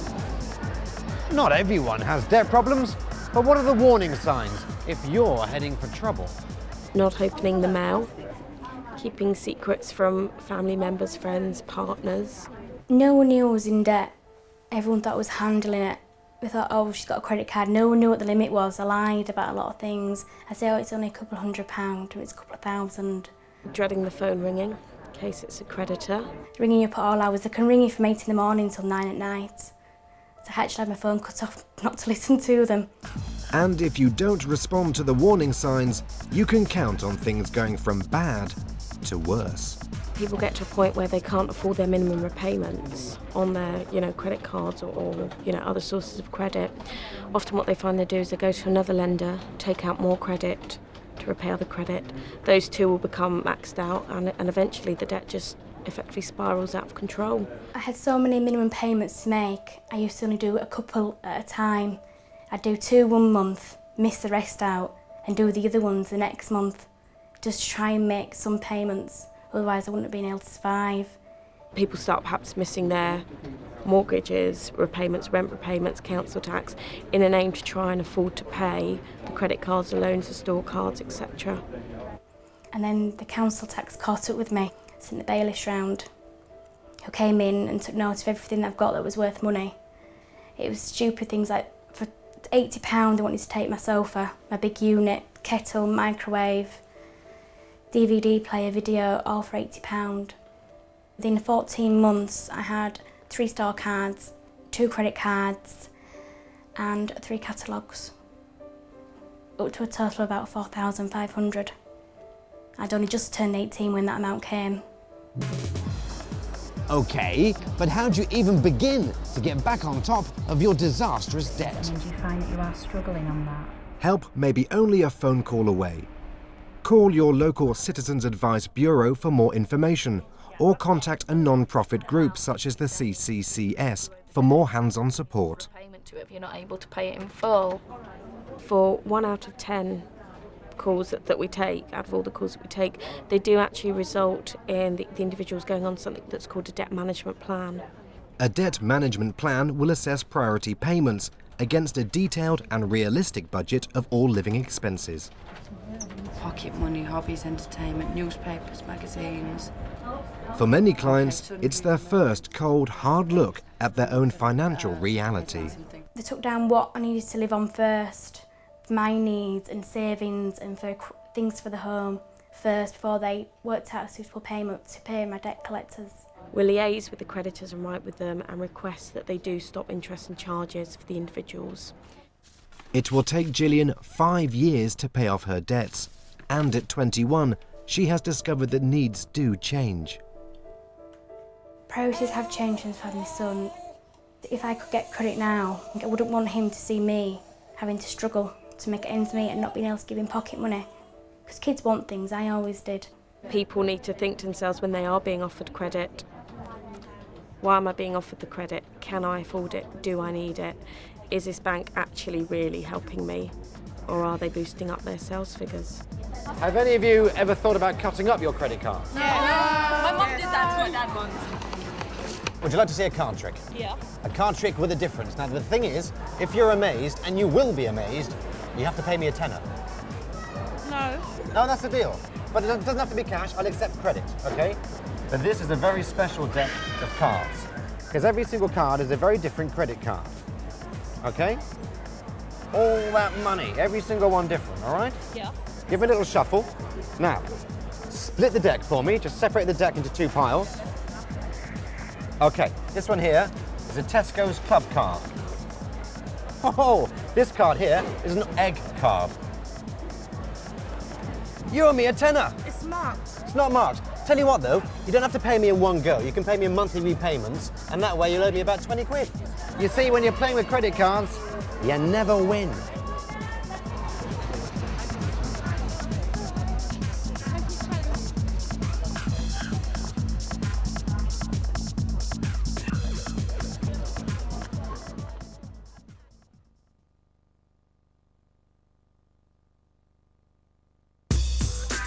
Are you listening to the young people of Great Britain?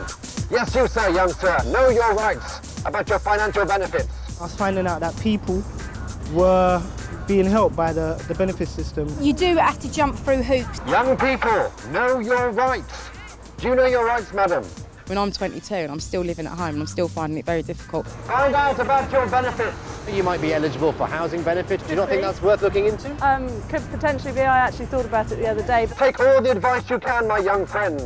Know your rights.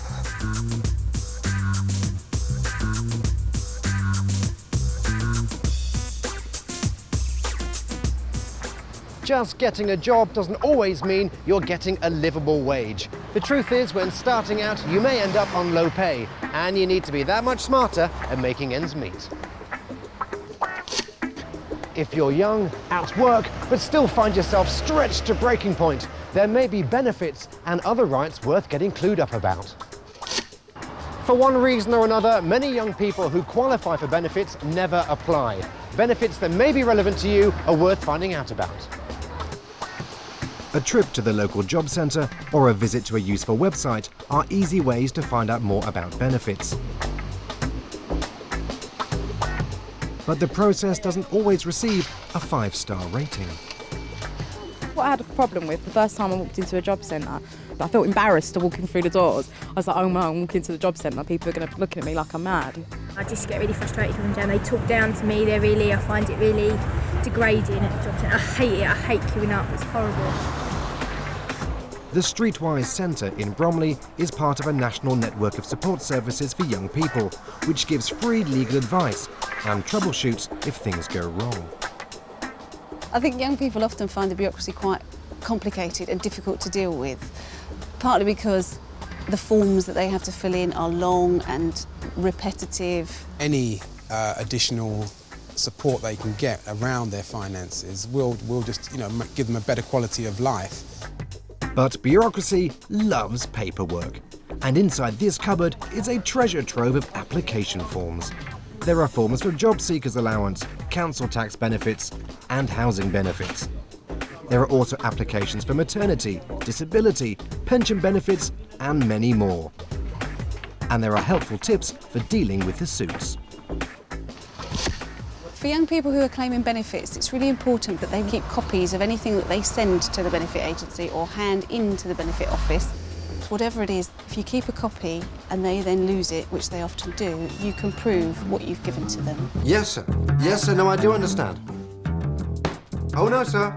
No. I will give very careful and very specific instructions to all my colleagues about you and your case, OK? And all the forms that you have submitted. So there's no need to worry. Everything is being taken care of.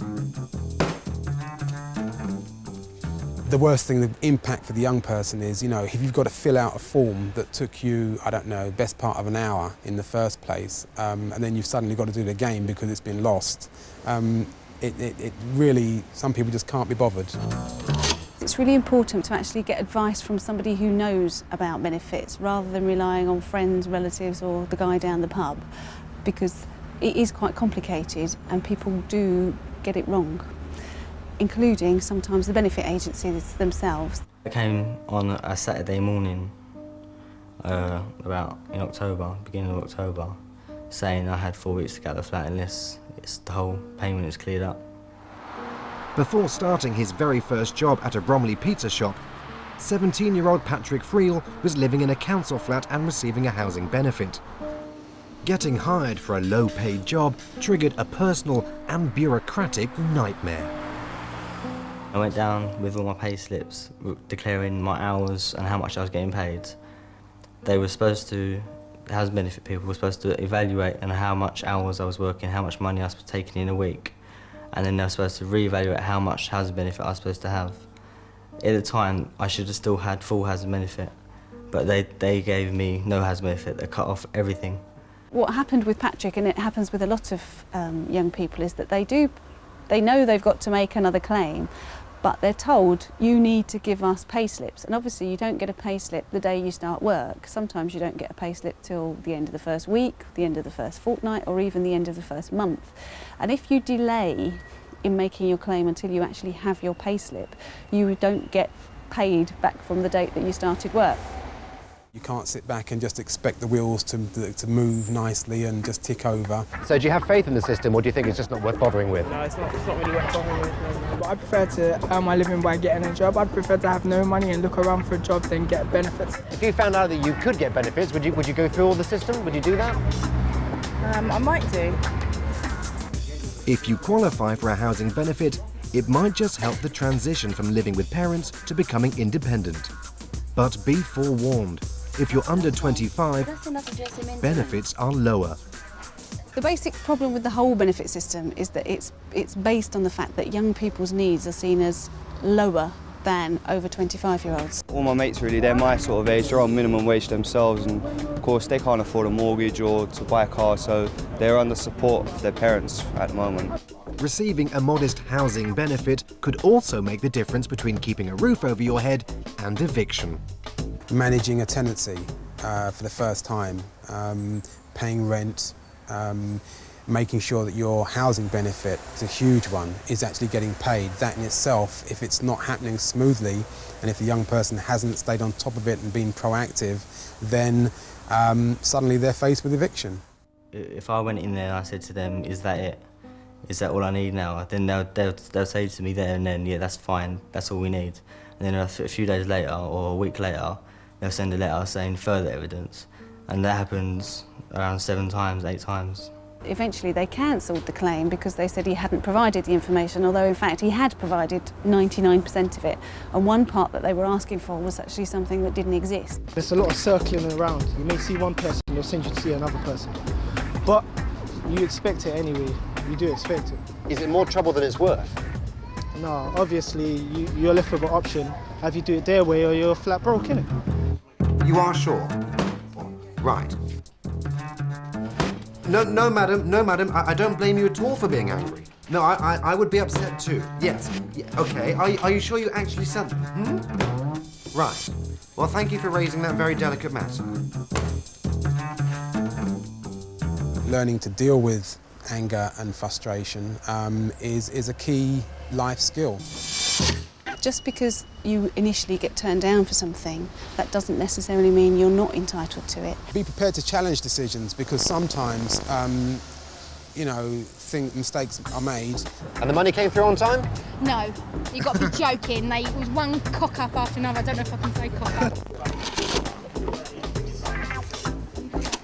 Act quickly in response to decisions about benefits, because by and large there's a 4-week deadline to putting in any kind of appeal or review request, which you can almost never get an exception to. Okay, sir, calm down. Yes, calm down, sir. I can appreciate that, but we did send you all the replacement forms. Now, it's your responsibility. It's not our fault you missed the deadline. When you go along to a benefit office and you hand in a form or a letter or proof of income, to get a receipt from that office to say that you have done that very thing. At the time I wasn't really associating at the time with parents and things, so it was a bit difficult. At 17, Patrick faced eviction and homelessness, but he wasn't alone. We intervened both with housing benefit to get that sorted out for him, get his claim turned back on, and with the landlords to persuade them not to evict him and to give us some time to sort it out and set up a payment plan so that he could clear the arrears. And his situation has now stabilised. When things have gone wrong, it could all spiral completely out of control for them, and they are then the young people that you see begging at tube stations. Take all the advice you can. Take all the help you can. Find out what financial advice you are rightfully entitled to. Low pay today, but still a brighter tomorrow. You young people on the bus, find out about your rights. I think they got the message.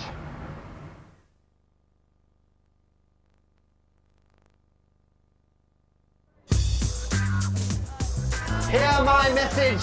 Saving is sexy. You need a pension scheme. You, madam, have you got a pension? Talking to you, madam, it's only 40 years away. Clubbing is not everything. Do you have a pension yet?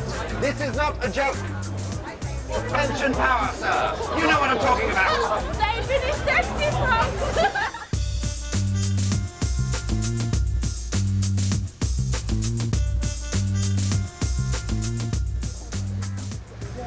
It's Friday night. You've been waiting all week to go to your favourite club, and the big question on everyone's mind is, what pension scheme should I go for? Hello there. Can I ask you, have you got a pension scheme? You don't believe in pension schemes? Well, what about your future? You see, in 40 years' time, you're going to be 60. Have you got a pension scheme?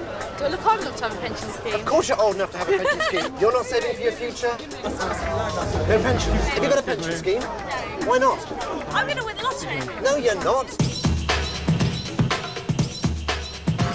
I'm sure clubbers are obsessed with pension plans. I must be on the wrong planet.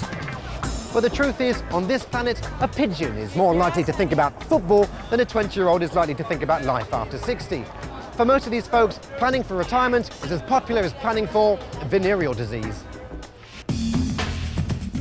If pension plans don't turn you on, then come up with a plan that does. An exciting plan can begin to put your future in focus. If you've got a plan, you're interesting. If you're interesting, people like you and want to talk to you because you've got something you're trying to achieve and can talk about. I call that sex appeal, if you like. Asian people have pensions as well. Yes. One place you'll find some poster boys for pension power is at the London Beach Golf and Country Club in Kent. First shot of the day.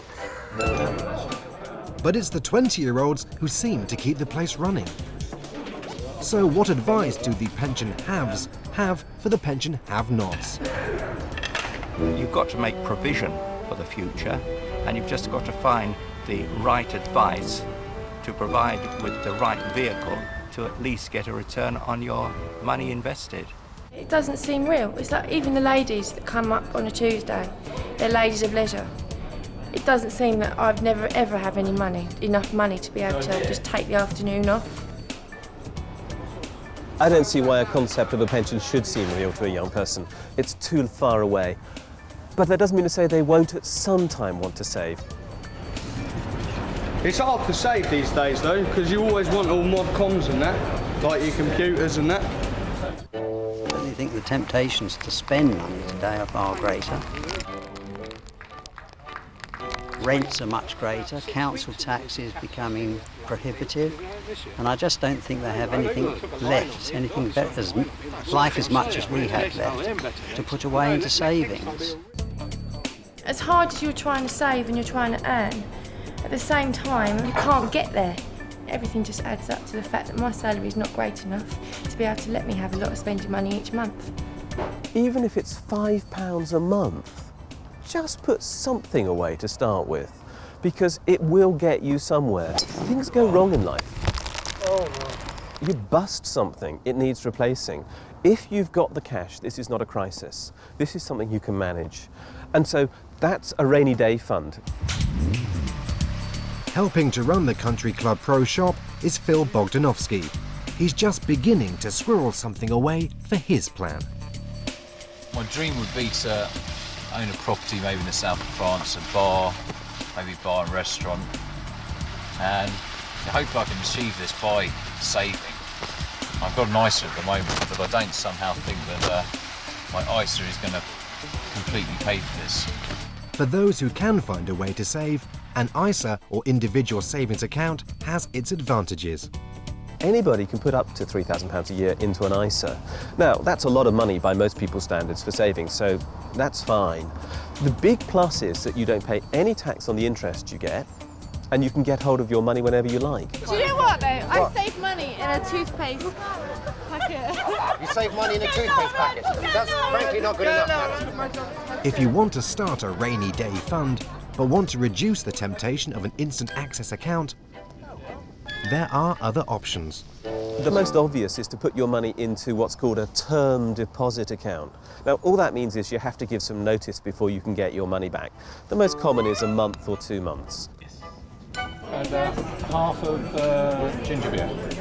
Ice. If your employer is offering you a pension, or you're thinking seriously of setting one up for yourself, there are a number of questions worth asking.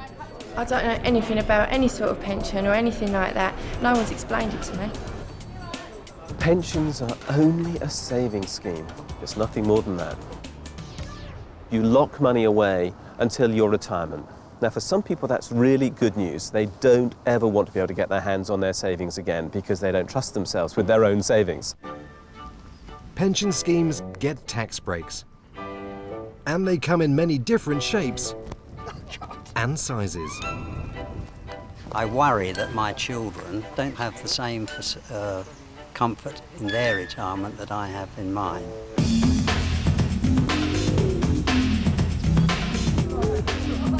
Isn't it time to wise up? There are 4 basic types of pensions. A state pension is one of them.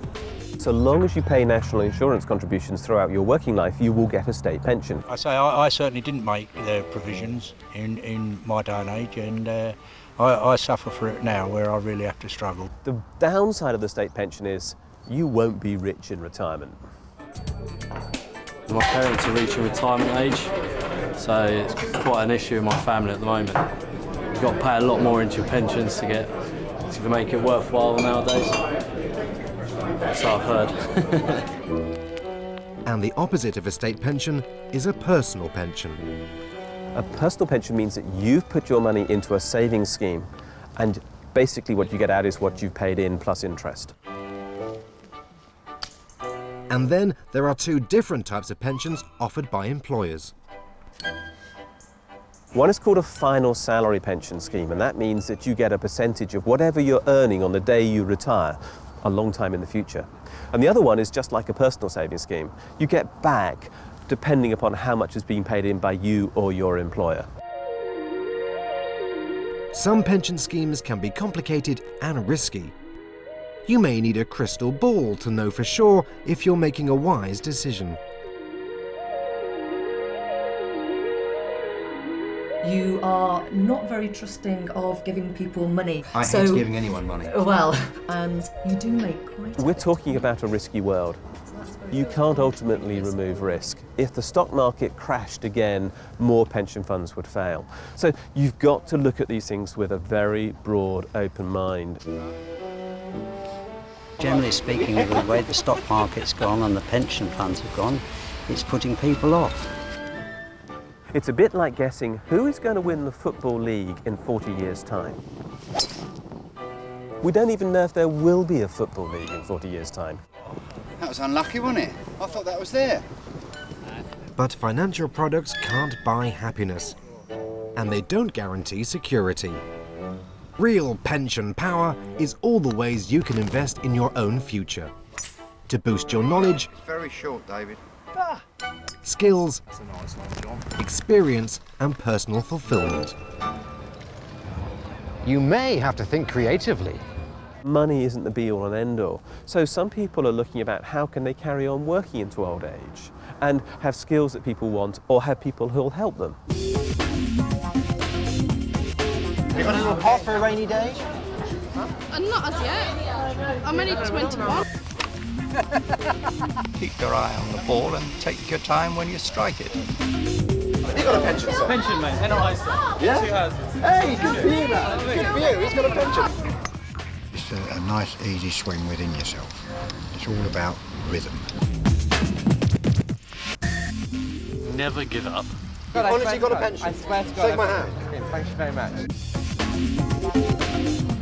Well, there you have it. This has been a report from the front lines of the ravers, not necessarily the savers.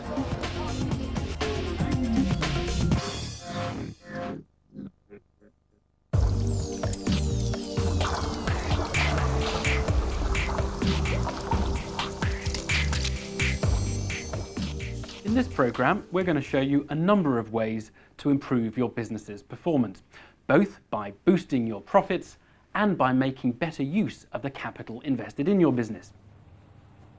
These ideas apply whether you have a very small business or a very large one. The basic techniques are the same. The key levers to increasing financial performance are improving gross margin, widening the gap between your selling price and your production costs, improving operating costs, in particular controlling your overheads, using fixed assets more effectively, improving productivity, and making better use of working capital, controlling stock or inventory levels and debtors. And we'll see how these levers work in a number of different examples and find they can often be combined to increase the impact.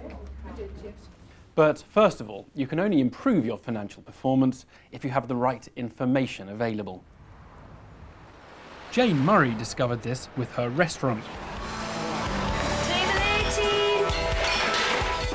Once you actually get into a business and you're running it, it's very difficult to sit back from it and think about how the business is going and think about what's actually happening, because you don't get an objective view anymore. You're so busy with the day-to-day running of everything. During the first 8 months, the take-ins were going up every week, and I was thinking this was great and I was doing ever so well. But what I didn't realise was the expenditure was also going up at an incredible rate, faster than the take-ins were going up, unfortunately. And I had no way of monitoring that. I didn't have the financial control that I needed.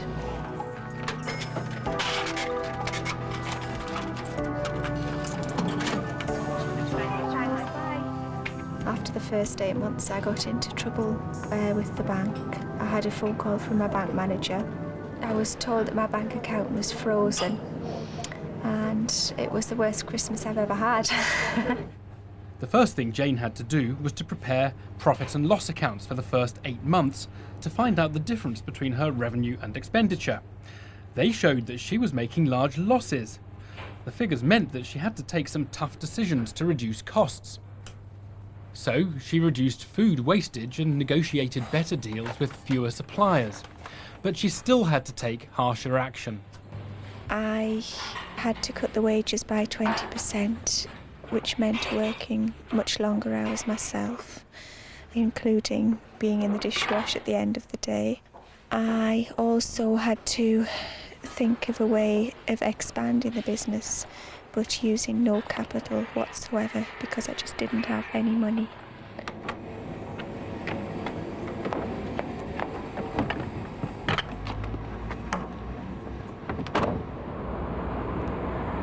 I had to promote the buffets as best I could to make some money. I picked several names out of the Yellow Pages directory, and I used to ring up on average about 10 a week, and most of them used to say that they weren't interested in catering because they already had caterers. Eventually I used to get quite a few bookings because I was persistent. It's about 15% of my business at the moment, which is the difference between losing money and making a profit, and without that business I would have gone under. Hello, where would you like the buffet? Just in the usual place, please. Right, thank you. It's stabilised the business quite a bit. It's meant that the business has become slightly profitable instead of making huge losses. Now Jane knows exactly where she is, as she regularly produces monthly profit and loss accounts. Jane brought her restaurant into profitability by controlling costs more effectively. She reduced wages, food wastage, and she was cannier with her purchasing. And by expanding into outside catering, she improved the use of her fixed assets, i.e. her kitchen, by making more sales without needing further investment. But it was only by using her profit and loss account to identify what was going wrong that she was able to make the right decisions. My name's Tom Harrison. I'm calling from a company called Infoconomy. Are you familiar with Infoconomy or with the Infoconomist, one of our magazines that we publish? If you are just starting a new business, then forecasting your profit and loss account is crucial. It's a vital element of the business plan. You will need to produce a business plan in order to raise money. Once the business is up and running, you should check how you are doing against this plan. Infoconomy is a new company startup. It publishes magazines and it runs a website providing market and financial information for the new technology sector. Writing the business plan was not only essential for raising the initial capital, but it also helped them monitor their progress. Well, the business plan serves a lot of different functions. I mean, the first thing is that it's your fundraising document, it's your advert for your ideas, it's your vision, and it's really the crucial document to attract money. And without money, you go nowhere. It gave our potential outside investors something really solid and substantial to read and understand, and it proved that we were a serious business that knew what they wanted and knew what they knew how to do it. It's the blueprint really for everything you do in the first year, and I think in our particular case we spent a lot of time nailing down on the detail. So I would say you just could not start a successful business without a fairly well worked out business plan. The business plan provides detail of how the business expects to grow its markets, and, perhaps most importantly, a detailed month-by-month profit and loss budget, and also a forecast of cash flow for the first 3 years. But how realistic are such figures? We knew the vast amount of our revenue would come from advertising. We knew from our experience with other with customers and selling advertising in the past that we knew the kind of levels that they would pay, and that's how we based our forecasts. What we didn't anticipate was that so many of them would pay those levels, and that's a very good position to be in. Regarding the web and revenues we predicted from that, we had no real idea. We made a stab at it, and we based it all around the growth in the number of visitors on the site, and we've been fortunate that actually turned out that we were quite close to what we thought that would be the outcome. But we honestly, and we said it to our investors, we don't really know. The important thing in the plan was that we were as conservative as possible with our revenue forecasts, and as worst case scenario as possible with our cost plans. And in that case, we wouldn't be, if we overachieved on the revenues, we wouldn't disappoint. And we were pretty sure that this was the most we could possibly spend, so we would be very unlikely to over expend in the initial period. It is absolutely essential that when you go in front of an investor and they flick through, they never ever read it from cover to cover, but they flick through and they go, tell me what that figure means. It is absolutely essential that you have the confidence to be able to answer. So we went through a process where we were confident in every figure.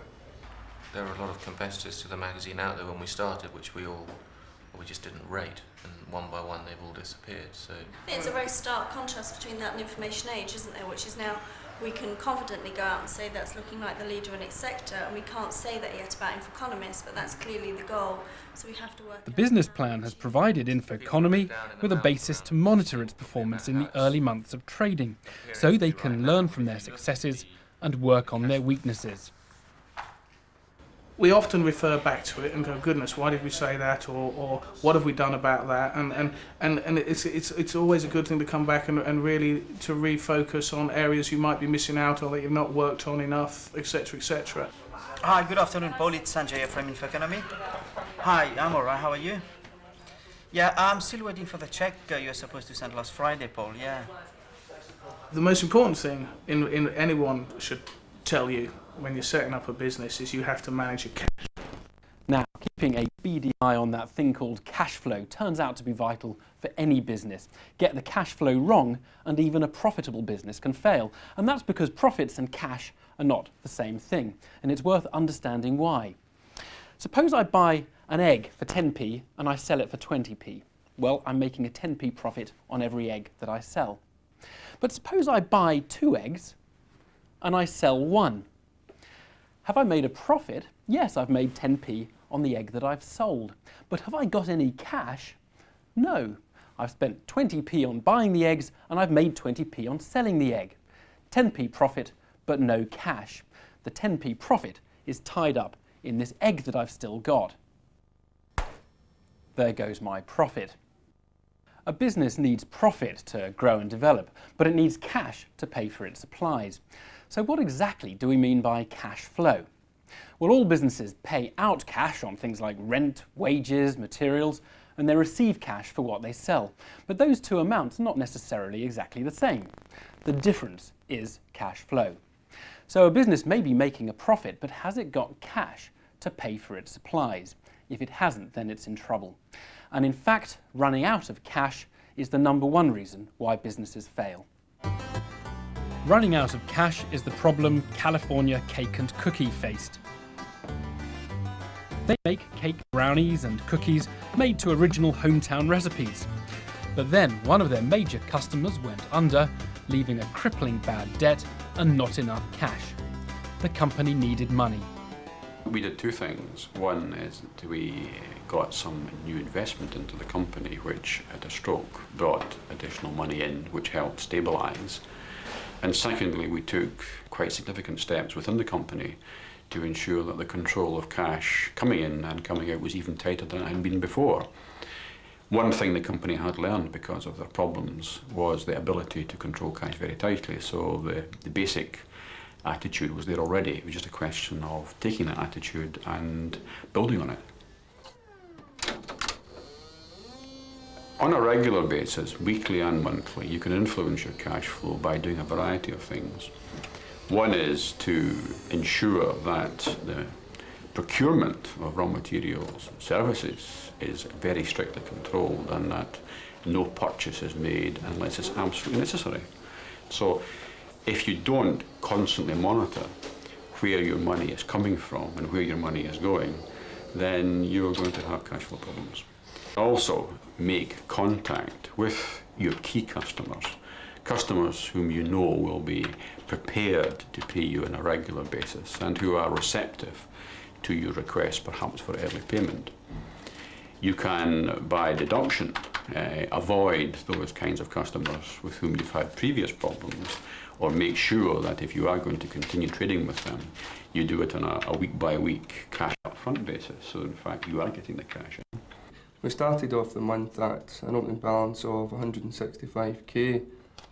Interest received was 2,000 against 1,000 forecast. This was primarily due to our major customer not paying by the end of the month. They were a few days late in paying. It shows the importance of making sure that customers pay on time. The cash flow to me is fundamentally important because I will monitor the sales, I will monitor the customer, I will monitor the product, and from that I can get a good indication early on as to how much gross profit we will generate. And with the financial controller, he and I can then say with a fair degree of accuracy what the effect is going to be as far as covering all the other costs are concerned, and we can then predict whether we're going to be in a profitable or an unprofitable situation. So if the sales department have sold a lot at low margin, we still could be in a situation of not making money. Whereas if they sold a little quantity at a very high gross margin, we could be making a lot of profit. It depends very much on this mix. Tom Lambie used the profit and loss account and the cash flow to understand and plan the sales mix. His aim is to improve the gross margin on his products. Debbie Peterson heads the sales force, and she's hoping to agree a price rise with one of her customers. The introduction of your request for the price increase now is that we would have to absorb that, given that we're not going to issue another price list now till January next year. We haven't put the price up on anything except this one product where we have a very low margin, and that one, even the 2.7% we're putting over to you, isn't enough to make it a particularly good product for us. And if we can't do anything with it, then we have to seriously look at whether it's a product we want to continue doing. The sales mix is very important in the influence it has on cash flow, because you are not, unless you're very fortunate, you're not selling to one person with one product. You're selling a variety of products to a variety of people at different prices. And the profit or the margin you make on these products will differ. And therefore, at any one time, if your sales mix changes, it is automatic that the amount of cash that you expect to come in will change as well.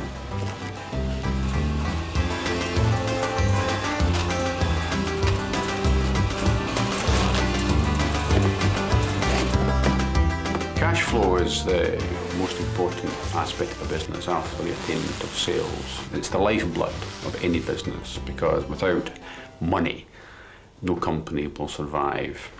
Therefore, the control of the cash coming into the business and flowing out from the business is essential. Tom kept the business running with tight control on the cash flow, and analysing his profit and loss account enables him to see on which products he could improve the gross margin, the difference between the selling price and the production cost, and increase the company's profitability. But how do you know what profits are good enough? The way to look at this is from an investor's point of view, and the way to judge this is to look at the return on capital. In other words, the profit made divided by the capital put in. So, if you make a profit of £10,000 with an investment of £100,000, then that means return on capital of 10%. In other words, the business has made 10 pence profit on every pound invested.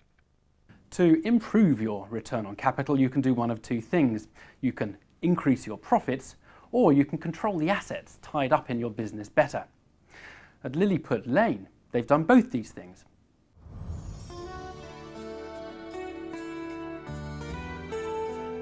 Hidden behind this rural facade lies a company with a very successful product.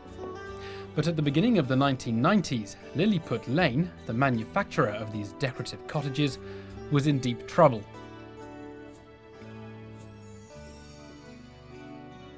The profit and loss account showed the company was losing over £1 million a year. The balance sheet showing the details of its assets and its liabilities were just as bad. Its history over a couple of years showed its resources were dwindling away. Even worse, the company had loans around £4 million.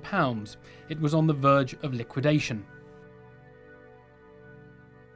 John Russell was brought in to sort out the mess. The business probably would not have survived because of the amount of debt that there was. Had it survived, it would have been a very small and probably insignificant business. A few people, therefore, would have retained their jobs. But I think that there were in significant risk that the business would disappear. The balance sheet was the first thing John looked at. The assessment, first of all, told us that as far as stock levels were concerned and levels of debt, they were average. Anyone coming into the business would have said, well, they're ordinary, they're average, acceptable. I was faced with a problem of actually saying to them, it might be average, but it's not acceptable because the resources are not forthcoming, they're not there, so we have to do better than average. And so we looked at ways in which we could improve stock turn, reduce the overall level of stock holding. First of all, stocks or inventories were cut. Cottages were only manufactured if customers had ordered them and they could be sent out quickly. I'm ringing in connection with the outstanding account for May. The amount we're looking for is £1,020.62 in payment of 3 invoices. Can you tell me whether... The next attack was on the debtors, customers who owe the company money. What we have managed to achieve is to reduce the average length of time it takes us to collect our debts, which used to take us in excess of 50 days and now takes us on average less than 40 days. In cash terms, that's worth a lot to us. You can actually get the cheque to us in 48 hours. That's fine then, Mr. Grace. If I don't, then I will proceed with county court and cancelling the orders. On the control of working capital, we took out something like £1.5 million, therefore reduced our borrowings by £1.5 million, just by controlling stocks and debtors. But that's a once and for all benefit.